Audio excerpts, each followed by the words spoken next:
Сколько бы дежурные оптимисты не говорили о том, что нынешний бюджетный кризис в Америке – это всего лишь политический спектакль, который вот-вот закончится, и все там снова пойдет как по маслу, не замечать накопление неразрешимых внутренних противоречий в западной либеральной социально-экономической модели может только слепой или стопроцентный американский патриот. И совсем неудивительно, что на этом удручающем фоне в мире возникает повышенный спрос на альтернативные ценностные идеи и моральные точки отсчета. На минувшей неделе экс-председатель Еврокомиссии, известный итальянский политик Романо Проди с неожиданной теплотой отозвался о российской политике на Ближнем Востоке и косвенно о ее главном архитекторе Владимире Путине. Россия сыграла виртуозную дипломатическую партию, предложив объективный выход с учетом собственных интересов и интересов США и Европы. Шииты, сунниты, каждый со своими покровителями, Израиль, Иран, открывалась дверь в ад. Конечно, вопрос еще не закрыт, продолжаются переговоры. Расклад на Ближнем Востоке всегда очень непростой. Но главное, нам удалось избежать войны. И должен признать, вклад российской дипломатии оказался неоценимым. Своим высказыванием один из самых известных в мире политиков фактически подтвердил незыблемые правила европейской политкорректности. Говорить правду и вообще то, что на самом деле думаешь, на Западе имеют право лишь те, кто уже отошел от дел и находится на заслуженном отдыхе. Ожидать таких откровений от действующих западных лидеров явно не приходится, но даже в этом случае надо знать меру. Похоже, именно поэтому Романо Проди не стал упоминать президента России лично и Нобелевскую премию мира, которую тот явно заслужил. Владимир Путин, безусловно, достоин Нобелевской премии мира куда больше, чем любой другой современный политик. Именно ему мир обязан прекращением химической войны в Сирии. Это так же бесспорно, как и то, что Нобелевскую премию ему ни в коем случае не дадут.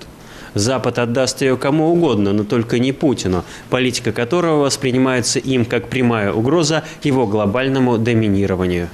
Западный мир вынужден считаться с Россией, а точнее с ее ядерными боеголовками, и поэтому от его лидеров не стоит ожидать чересчур откровенных публичных оценок деятельности Путина. Но в том, что в случае с Сирией российский лидер с их точки зрения явно пересек красную черту, можно не сомневаться. И дело даже не столько в том, что путинская дипломатия остановила химические провокации в отношении этой страны и лишила Америку удобного предлога для военной расправы с непокорным Дамаском. Путин фактически спутал все карты Запада, навязал ему свою волю, заставил признать свою правоту и завоевал симпатии практически всего мира, в том числе и населения западных стран.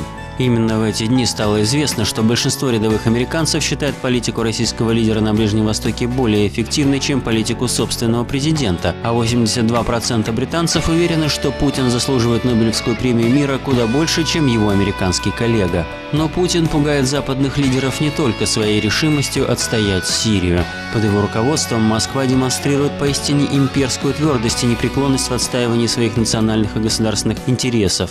Очередной пробный шар, запущенный Западом в виде атаки так называемых экологов на российскую нефтеплатформу в Печорском море, привел к небывалому и, судя по всему, неожиданному конфузу. Предполагалось, видимо, что Москва, как в прежние либеральные времена, молча стерпит эту оплеуху и отпустит невинных экологов на все четыре стороны, признав тем самым, что ее владения в северных морях далеко не бесспорны. Но на этот раз российские власти, явно с ведома своего первого лица, проявили беспрецедентную жесткость в отношении участников этого нападения. Вместо ожидавшейся легкой, беззаботной, увеселительной прогулки по высоким широтам, экипаж Arctic Sunrise, похоже, сядет на такой срок, что мама не горюй. Что ж, именно так и должен поступать лидер суверенной страны в отношении тех, кто хотя бы пытается ставить под сомнение ее способность отстаивать свои интересы. Еще меньше вдохновляет Запад внутренняя политика Владимира Путина. Вместо аморфной, рыхлой, подверженной даже самым слабым инфекциям страны, российский лидер ведет дело к опасной для Запада консолидации российского общества и окончательному выводу за его рамки тех, кто по старинке продолжает обслуживать интересы Запада на территории России. Именно к этим обслуживающим и была обращена недосмысленная речь Путина на так называемом Валдайском форуме. Практика показала, что новая национальная идея не рождается и не развивается по рыночным правилам.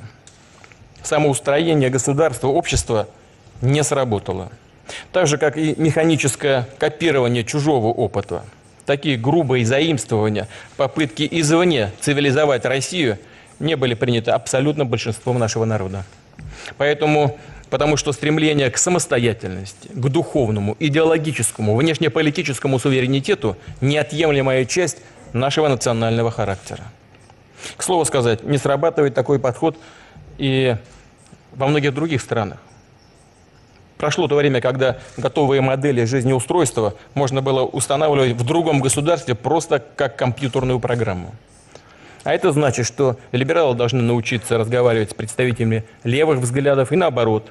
Националисты должны вспомнить, что Россия формировалась именно как многонациональное и многоконфессиональное государство с первых своих шагов, и что, ставя под вопрос нашу многонациональность, начиная эксплуатировать тему русского, татарского, кавказского, сибирского и какого угодно еще любого другого национализма и сепаратизма, мы встаем на путь уничтожения своего генетического кода. По сути, начинаем уничтожать сами себя.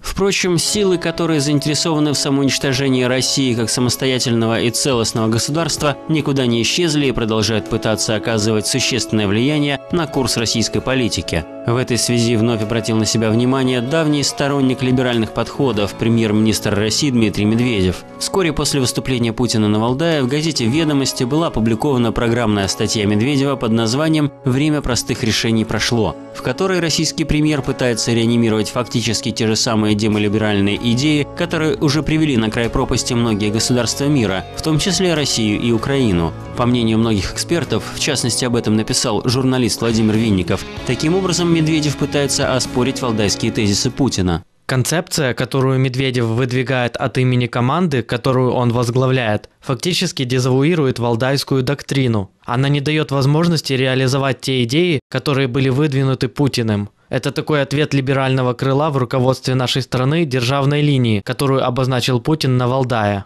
Суть медведевского рецепта строительства светлого будущего стара, как горбачевская перестройка. Нужно как можно большую свободу дать представителям бизнеса и обеспечить их при этом полной поддержкой государства. При этом такие мелочи, как забота государства о трудоустройстве населения или о сдерживании роста коммунальных тарифов, объявляются чрезмерной и несвойственной власти функцией. Более того, Медведев прямым текстом предлагает России еще разок рискнуть. Фактически мы находимся на развилке. Россия может продолжить очень медленное движение близкими к нулевым темпами экономического роста или сделать серьезный шаг вперед. Второй путь сопряжен с рисками. Но следование первому сценарию с мнимой возможностью сохранения уже достигнутого благополучия еще опаснее. Это прямая дорога к его потере, дорога в пропасть.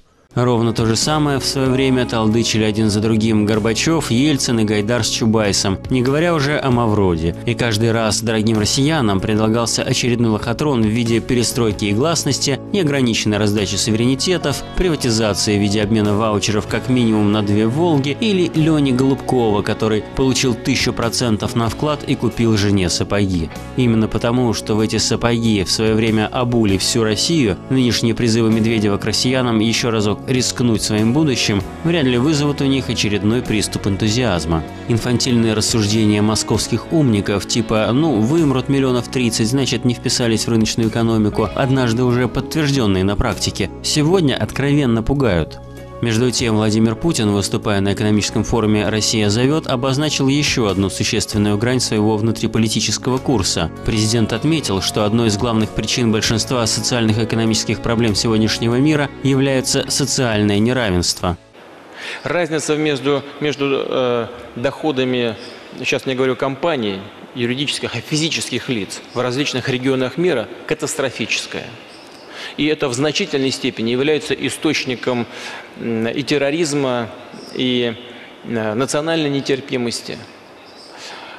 Потому что только из среды людей, которые не вовлечены в нормальную трудовую деятельность и не имеют элементарных доходов для своей жизнедеятельности и развития, вот из этой среды и черпают в основном экстремистские организации, рекрутируют пушечное мясо. Вот именно из этой среды.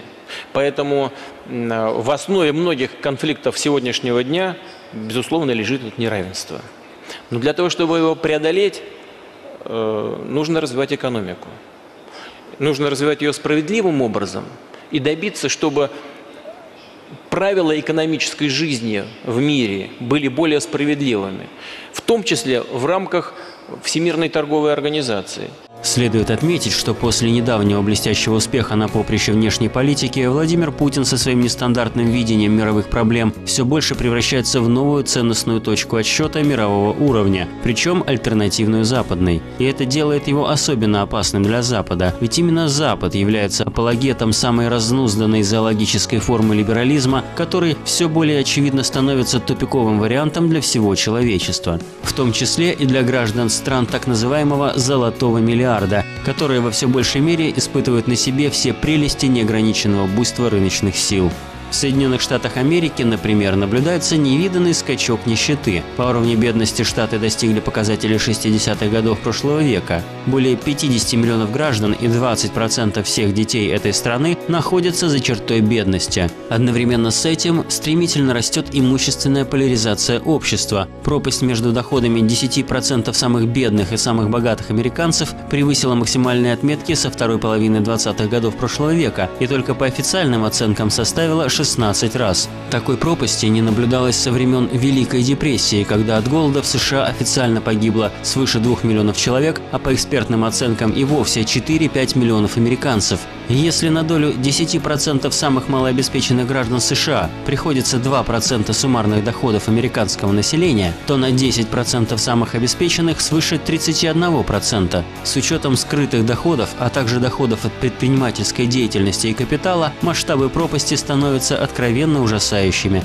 Финансово-политическая элита и социальные низы живут в разных и не пересекающихся мирах. Богатые богатеют, а бедные беднеют. И в такой ситуации появление на мировой арене нового морального авторитета в лице русского президента, открыто выступающего против права богачей неограниченно обогащаться и права бедняков безропотно умирать, для Запада сродни красной тряпки для быка.